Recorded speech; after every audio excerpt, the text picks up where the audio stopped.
Hello friends, welcome to educational insight. दोस्तों, समाज में गुरु या शिक्षक का जो स्थान है वो सबसे ऊंचा स्थान समझा जाता है। आदिकाल से शिक्षक का कार्य और जो पेशा है वो बहुत ही पुनीत रहा है, क्योंकि ज्ञान की विधा पे जो कार्य कर रहा है वो बहुत ही सूक्ष्मतर स्तर पे काम कर रहा है। वो समाज को दिशा देने वाला है, समाज में रोशनी को फैलाने वाला है, समाज में सुगंध को फैलाने वाला है, देश के नागरिकों का निर्माण करने वाला है। और ऐसे शिक्षक की जो ऊर्जा है, जो उसकी पोटेंशियल है, उसका भरपूर इस्तेमाल होना चाहिए। आज भी पुराने शिक्षक जो कर्मठ रहे, जो ईमानदार रहे पेशे के प्रति, जिन्होंने अपना 100% ऊर्जा व्यक्ति और समाज के निर्माण में दोस्तों अर्पित किया, आज भी उनके शिष्य, उनके विद्यार्थी उनके हृदय में रचे बसे से हैं। आज भी जब वो अकेले में होते हैं तो हृदय की गहराइयों से अपने गुरु के प्रति श्रद्धा और कृतज्ञता को ज्ञापित करते हैं, क्योंकि गुरु किसी न किसी रूप में उनकी जीवन ऊर्जा में स्पंदित होते हैं। किसी न किसी रूप में उनका आज जो जीवन है उसके निर्माण में उनके गुरु का सर्वोच्च और प्रमुख स्थान रहा है। वाकई विद्यार्थी शिक्षार्थी को विषयगत ज्ञान के अलावा जीवन के लिए आवश्यक संस्कार, शिष्टाचार और कौशल गुरु के माध्यम से ही दोस्तों मिलते हैं। और गुरु का जो जीवन है वो सहज होना चाहिए, दुश्चिंता, डर और भय से मुक्त होना चाहिए। अगर हम गुरु की बात करें तो बुनियादी शिक्षक का जो स्थान है उसे हम सर्वोच्च इसलिए कह सकते हैं कि जीवन की ये प्रारंभिक पाठशाला है। लेकिन दोस्तों, इस समय उत्तर प्रदेश में बेसिक शिक्षा परिषद के नियंत्रणाधीन जो परिषदीय विद्यालय है, वहाँ के प्राथमिक विद्यालयों के शिक्षक संगठित हैं, लामबंद हैं, आंदोलन के लिए विवश हैं, क्योंकि विभाग उन्हें अविश्वास की नज़र से दोस्तों देख रहा है। उन्हें डिजिटल हाज़िरी के लिए बाध्य कर रहा है, और डिजिटल हाज़िरी का शिक्षक तहे दिल से स्वागत करते हैं। इसमें भी एक मत नहीं है, शिक्षकों में तमाम मत हैं।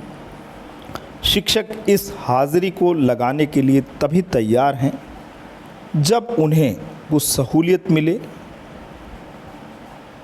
क्योंकि उनका जो स्कूल है उसके रास्ते दुर्गम हैं, परेशानी से भरे हैं, आवागमन की सुविधाओं की वंचना से युक्त हैं।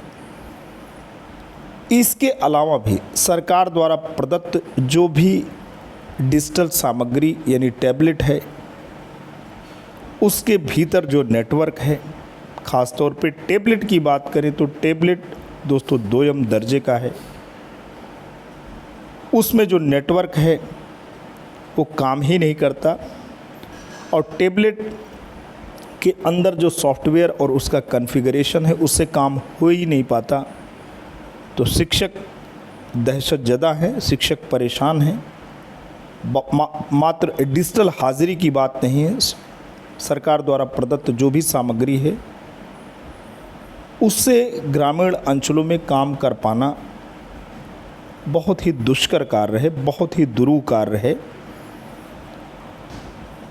ऐसी स्थिति में शिक्षकों की कुछ मांगे हैं कि उन्हें अवकाश की जो सुविधाएं हैं वो राज्य कर्मचारियों या अन्य शिक्षकों जैसे कि केंद्रीय और नवोदय विद्यालय में जो कार्यरत शिक्षक हैं उनके समान EL, CL और अन्य सहूलियत दिया जाए, तो शिक्षक भी डिजिटल हाज़िरी देने में किसी भी प्रकार का परहेज़ नहीं करेंगे, किसी भी प्रकार से रोक नहीं लगाएंगे।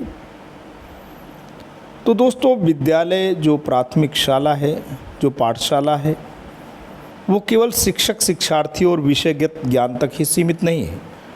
तमाम ऐसी कल्याणकारी योजनाएं हैं जो सरकार की सर्वोच्च प्राथमिकता हुआ करती हैं और उनको ऐसे शिक्षक मूर्त रूप देते हैं।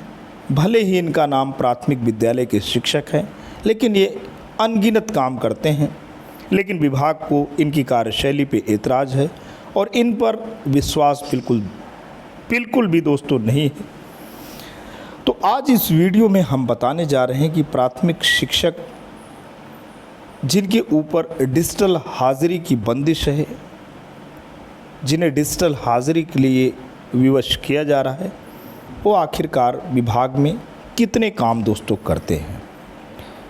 सूली और वसूली के शिकार बन रहे शिक्षक, बच्चे स्कूल नहीं आए, शैक्षिक गुणवत्ता खराब, मिड डे मील नहीं बना, गुणवत्ता खराब, स्कूल में गंदगी, निर्माण में खामी, खाता बही का हिसाब गलत, जैसी अनेक कमियों के लिए शिक्षकों को दोष दिया जाता है। बताते हैं कि जो शिक्षक सूली से बच जाते हैं वह वसूली का शिकार बन जाते हैं।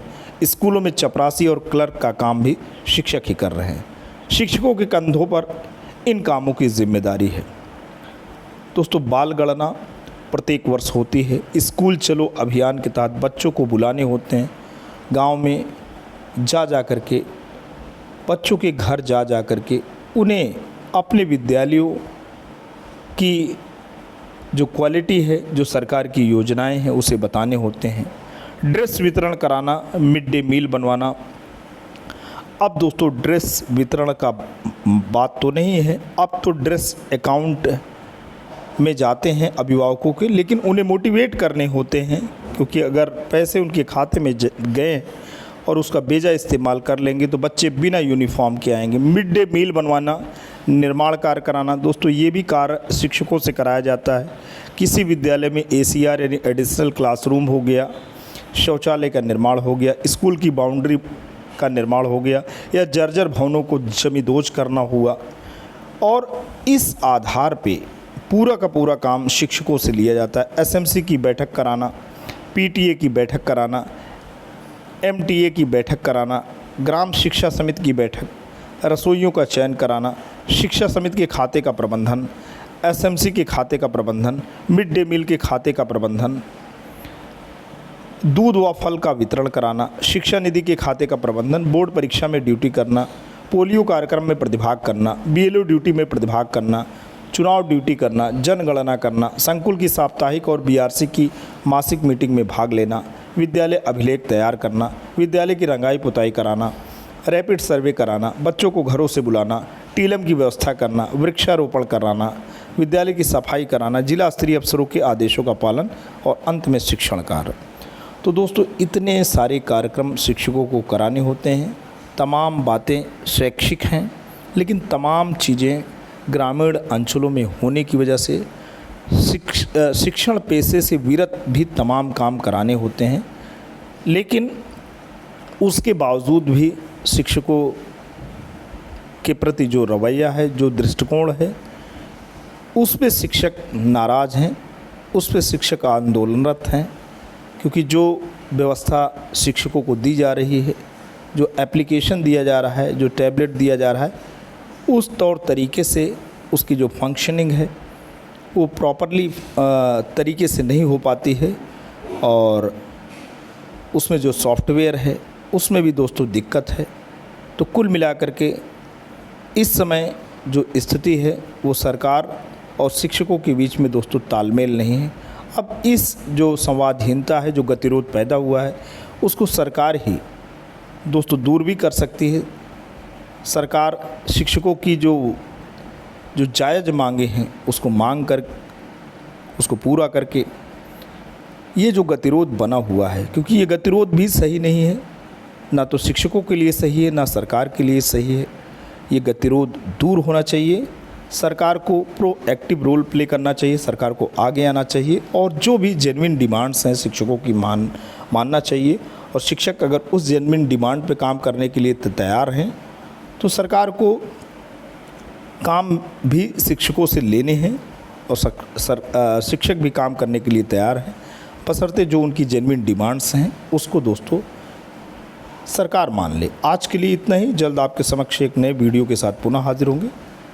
तब तक के लिए जय हिंद, वंदे मातरम।